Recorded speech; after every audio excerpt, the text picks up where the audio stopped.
Hai,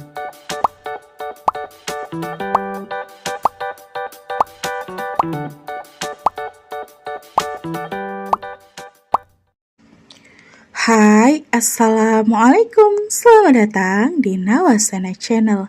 Hari ini saya akan melanjutkan membacakan novel yang berjudul Terpaksa Menikahi Bad Boy, bab 67.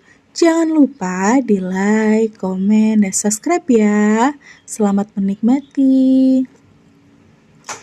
Karena tak mungkin menghabiskan roti buaya itu sendirian, maka Zahran pun menelpon pada Dharma agar mengambil pesanan roti di toko kue yang ada di jalan dekat gang rumah. Daripada rotinya terbuang dan tidak termakan, sebaiknya Zahran menyerahkan pada Dharma. Motivasi untuk pulih terus dipupuk oleh Shanum di dalam dirinya. Pagi-pagi sekali, dia meninggalkan tempat tidur dan menikmati udara yang masih cukup segar di balkon kamarnya. Jalanan dan sekitarnya masih agak gelap. Belum begitu banyak kendaraan yang lalu lalang, sehingga polusi pun belum terasa di pagi yang damai itu. Semuanya akan baik-baik saja. Aku akan sembuh secepatnya. Pasti. Shana mengulang-ulang kata-kata itu untuk menjadi sugesti. Zahran yang baru selesai mandi heran karena tempat tidur sudah rapi. Sudah beberapa hari ini biasanya tempat tidur tak pernah kosong. Selalu ada Shanum yang berkutat di sana, hanya beranjak saat akan melaksanakan sholat wajib saja.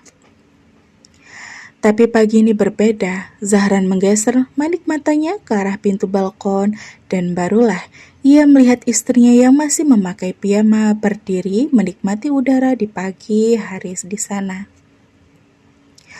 Zahran cepat-cepat mengeringkan tubuhnya, memakai parfum lalu memakai celana kargo pendek dengan t-shirt extra large berwarna putih.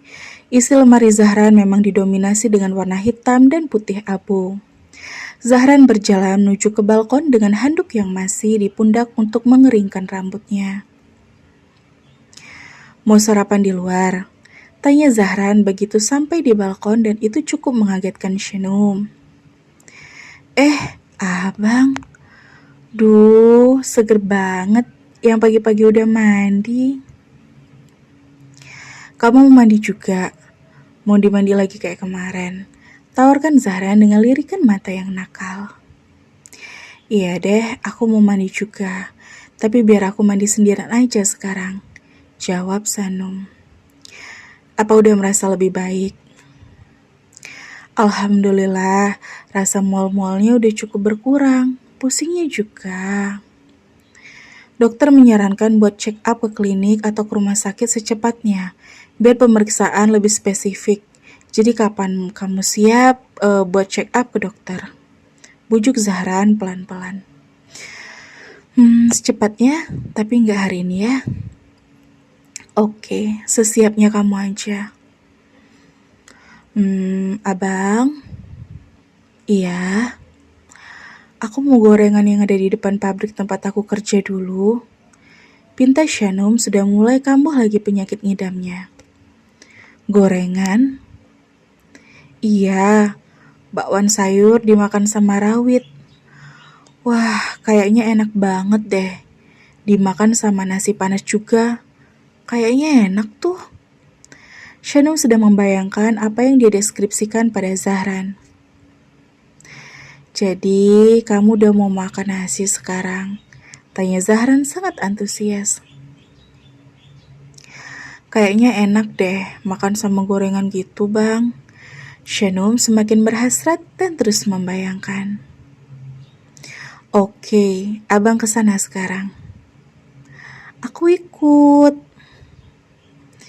Ya udah, abang tungguin. Aku mandi dulu ya, pamit Shanum. Iya. Shanum pergi ke kamar mandi untuk mandi. Tiba-tiba pagi ini dia ingin sarapan gorengan. Gorengan yang ada di depan pabrik tempatnya bekerja dulu.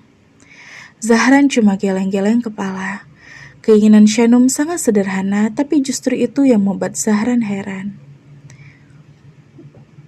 Keinginan kamu merakyat banget sayang. Jangankan gorengan. Kalau mau, abang beliin sama gerobaknya buat kamu, ucap Zahran sembari mengeringkan rambutnya yang masih basah itu. Dari hari itu berjalan sangat cepat, dan hari itu berjalan sangat cepat. Walau sedikit-sedikit, tapi Shanum sudah mulai mau makan sesuatu.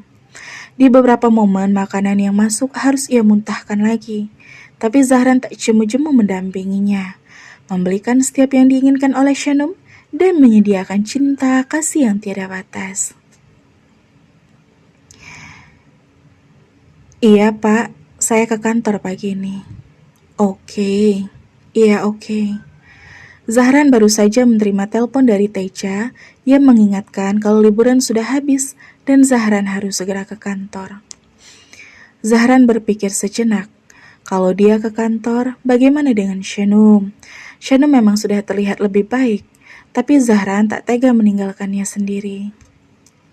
Zahran baru selesai mandi, masih berbalut handuk bertelanjang dada dan tak lekas memakai baju karena masih memikirkan Shanum. Dan seperti pagi kemarin, Shanum sedang asik menikmati udara pagi dan guyuran sinar mentari pagi di balkon. Shanum menoleh ke dalam ruang kamar dan melihat suaminya sudah selesai mandi. Aku belum nyiapin kemeja buat abang, gumamnya. Dan dia pun masuk ke dalam ruangan kamar untuk menyiapkan kemeja untuk Zahran. Semangat hari Senin, Bang. Kok malah bengong gitu sih? Sapa Shanum lalu berjalan ke arah lemari. Abang mulai ngantor hari ini, gimana dengan kamu? Tanya Zahran. Aku udah ngerasa semakin baik kok bang. Abang fokus saja sama kerjaan abang. Nanti kalau ada apa-apa, aku pasti langsung telepon ke abang. Shanum mengeluarkan sebuah kemeja berwarna abu berikut dasi yang berwarna hitam. Kamu ikut ke kantor aja ya, usul Zahran. Enggak ah bang, bisa-bisa aku bikin konsentrasi kamu buyar loh. Walaupun sekarang kamu memangku jabatan tinggi di perusahaan papa kamu sendiri, tapi kamu harus tetap profesional loh. Tolak Shanum berikut dengan alasannya. Kalau gitu, kamu tunggu di rumah bapak sama ibu aja. Mereka pasti ngawasin dan jagain kamu. Nanti abang jemput lagi sepulang kerja, usul Zahran lagi. Mereka pasti lagi sibuk nyiapin ini itu. Sementara aku nggak bisa bantu. Nanti malah bikin mereka repot. Tolak Shanum lagi. Terus gimana? Gak mungkin lah abang ninggali kamu sendirian di sini. Kalau boleh sih, aku mau ajak Kaira sama Birna ke sini. Boleh nggak? Mereka bisa nemenin aku sampai abang pulang nanti. Lagian, aku udah cukup segeran kok. Rasa mualnya udah berangsur hilang. Pinta Shanum. Ya udah, kamu udah hubungi mereka? Belum, nunggu persetujuan abang dulu. Ini kan tempat tinggal kamu juga sayang. Kalau kamu mau ajak teman-teman kamu buat datang, ya udah, ajak mereka, nggak usah nunggu persetujuan abang. Shanum tersenyum tenang dan segera ia mengirimkan pesan yang sama pada Aira dan Birna. Shanum ingin ditemani oleh keduanya agar bisa mengobrol heboh, membuat hari-hari yang penuh tawa. Sementara itu, Zahran sudah cukup lega karena istrinya sudah menemukan solusi. Zahran segera memakai outfit ngantornya hari ini. Saat kemeja dan dasi melekat di tubuh jangkungnya, image sebagai seorang yang motor luntur sudah dan berganti menjadi sosok yang eksekutif muda yang penuh pesona. Udah bang, katanya oke. Nanti siang mereka akan kesini. Kalau pagi begini mereka ngajar dulu di PAUD deket rumah, kata Shanum. Oke. Shanum pun tak sabar menantikan kedatangan dua bestinya. Keseruan dengan mereka mungkin aja bisa mendistraksi rasa mual dan pusingnya. Tertawa bersama kawan mungkin bisa jadi obat alami untuk Shanum saat ini. Selamat pagi, Pak. Selamat pagi, Pak. Begitu Zahran masuk ke dalam gedung kantor, semua orang memberi sapaan hormat seperti biasa. Zahran terus berjalan dan hanya membalas sapaan mereka dengan senyum yang dingin. Zahran terus berjalan menuju lift dan kebetulan di dalam kabin lift ada Ilham juga. Zahran masuk dan setelahnya tak ada satupun karyawan yang berani masuk lagi ke dalam lift. Itu sebabnya di dalam hanya ada 2 pimpinan tertinggi di perusahaan. Apa kabar, Zah? Selama libur, Papa nggak tahu kabar kamu. Sapa Ilham basa-basi. Mereka berdiri sejajar saat ini. Baik, Zahran menjawab dengan singkat. Teja bilang perkembanganmu semakin baik. Papa tak menyangka kalau kamu bisa mengerti tugas-tugasmu secepat ini. Puji Ilham masih berbasa-basi. Pasti Papa nggak nyangka, kan, kalau berandalan sepertiku bisa menguasai tugas jabatan yang Papa percayakan. Zahran bicara dengan sinis. Papa akui iya. Aku sedang berusaha. Aku nggak mau jabatan yang aku pegang saat ini cuma tempelan aja. Aku harus menguasai tugas-tugasku biar nggak sampai dibodoh-bodohi sama orang. Sindir Zahran. Ilham hanya geleng kepala. Dalam berbagai kesempatan begitu sulit bicara dalam situasi yang adem dengan putranya. Selalu saja ada lontaran sarkasme dan berbagai macam sinisme. Papa nggak nanya kabar istriku. Tanya Zahran masih menyentil Ilham yang sama sekali melupakan soal Shenum. Dia pasti baik-baik saja. Hidupnya kan sudah terjamin bersamamu. Jawab Ilham dengan nada menyebalkan. Bukan cuma aku yang menjamin hidupnya, tapi lebih dari apa yang aku berikan buat dia. Dialah yang sudah menjamin hidup yang lebih baik buatku. Tegas Zahran. Hebat. Aku nggak tahu ini penting atau nggak buat Papa. Tapi sebentar lagi Papa akan jadi kakek. Ungkap Zahran.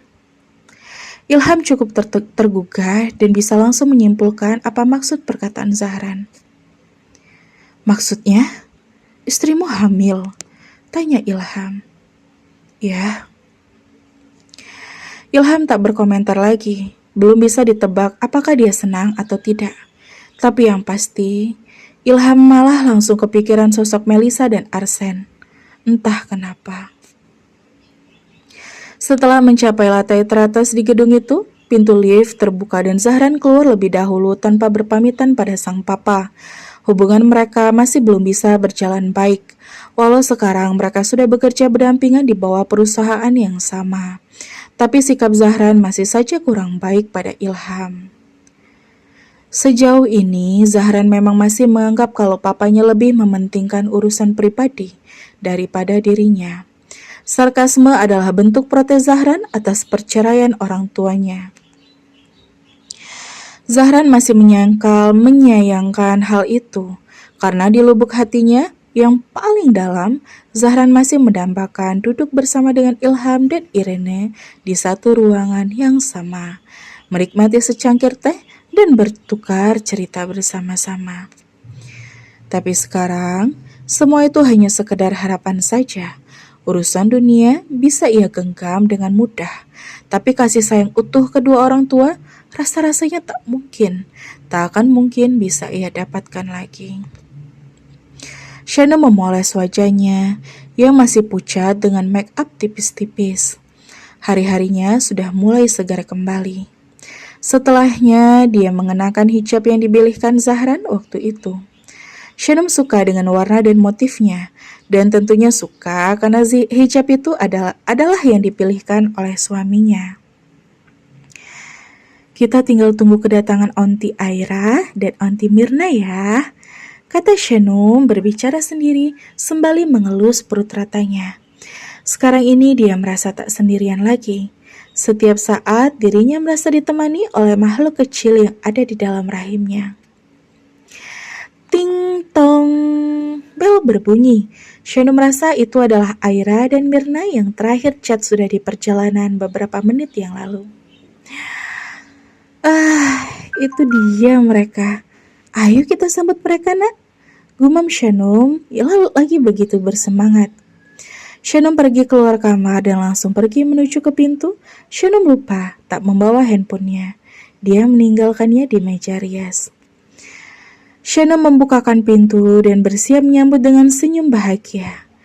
Tapi saat pintunya terbuka, senyum Shanum perlahan pudar karena ternyata yang datang bukan Aira dan Mirna. Hai Shanum, dan bersambung.